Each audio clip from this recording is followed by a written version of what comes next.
August 15-നകം KYC പൂർത്തിയാക്കാത്തവർക്ക് ഗാർഹിക നിരക്കിൽ gas cylinder ലഭിക്കില്ലെന്ന നിലപാട് കടുപ്പിച്ച് കേന്ദ്ര സർക്കാർ. മതിയായ സാവകാശം നൽകാതെയും പ്രായമായവർക്കും സാങ്കേതിക പരിജ്ഞാനം ഇല്ലാത്തവർക്കും ബദൽ മാർഗങ്ങൾ കാര്യക്ഷമമാക്കാതെയുമാണ് കേന്ദ്രത്തിന്റെ പുതിയ തീരുമാനമെന്നാണ് വിമർശനം.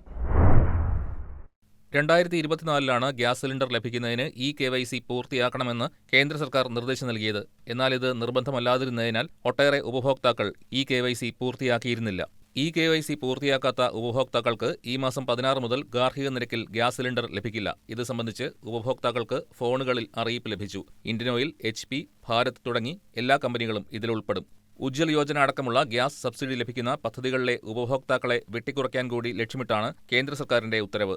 നിലവിൽ KYC പൂർത്തിയാക്കിയവർക്ക് മാത്രമാണ് സബ്സിഡി ലഭിക്കുന്നത്. കണക്ഷൻ ഉടമ മരിച്ചെങ്കിൽ ഉടമസ്ഥാവകാശം മാറ്റി പ്രക്രിയ പൂർത്തീകരിക്കാൻ സമയം വേണ്ടിവരും. ഇത്തരം പ്രായോഗിക ബുദ്ധിമുട്ടുകൾ പരിഗണിച്ചിട്ടില്ലെന്നും വിമർശനം ഉയരുന്നുണ്ട്. വിതരണ കമ്പനികളുടെ ആപ്ലിക്കേഷനും ആധാർ ഫേസ് RD ആപ്ലിക്കേഷനും ഉപയോഗിച്ച് ഓൺലൈനായും ബന്ധപ്പെട്ട ഗ്യാസ് വിതരണ ഏജൻസിയിൽ നേരിട്ടെത്തിയും ഗ്യാസ് വിതരണം ചെയ്യാനെത്തുന്ന ഡെലിവറി ഏജന്റുമാരുടെ പക്കലുള്ള ഉപകരണം ഉപയോഗിച്ചും KYC പൂർത്തിയാക്കാം. അതേസമയം കേരളത്തിൽ പ്രളയ സാഹചര്യം നിലനിൽക്കുമ്പോൾ എല്ലാവർക്കും പറഞ്ഞ സമയത്തിനുള്ളിൽ KYC പൂർത്തിയാക്കാൻ സാധിച്ചെന്ന് വരില്ല. ഇതോടെ ഇവർക്ക് ഗ്യാസ് ലഭിക്കാത്ത സാഹചര്യമുണ്ടാകും. സമയപരിധി നിശ്ചയിച്ചത് നീട്ടി നൽകണമെന്നുള്ള ആവശ്യവും ഉയരുന്നുണ്ട്. മതിയായ സാവകാശം നൽകാതെയും പ്രായമായവർക്കും സാങ്കേതിക പരിജ്ഞാനം ഇല്ലാത്തവർക്കും ബദൽ മാർഗങ്ങൾ കാര്യക്ഷമമാക്കാതെയുമാണ് കേന്ദ്രത്തിന്റെ പുതിയ തീരുമാനമെന്നാണ് വിമർശനം ഉയരുന്നത്. News desk KCV news.